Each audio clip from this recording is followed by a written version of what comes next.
Halo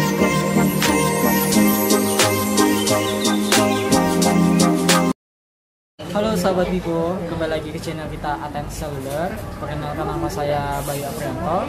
Nah, kali ini saya akan menjelaskan selling point dari Vivo Y11. Nah, langsung aja buat yang pertama, yaitu ukuran layar. Buat ukuran layar Vivo Y11 ini sudah menggunakan ukuran layar 6,35 inci. Resolusinya HD+, jadi kalau buat untuk bermain game ataupun menonton video, hasilnya sangat lebih luas. Nah, buat yang kedua itu kamera. Di Vivo Y11 ini kamera depannya itu 8 megapiksel.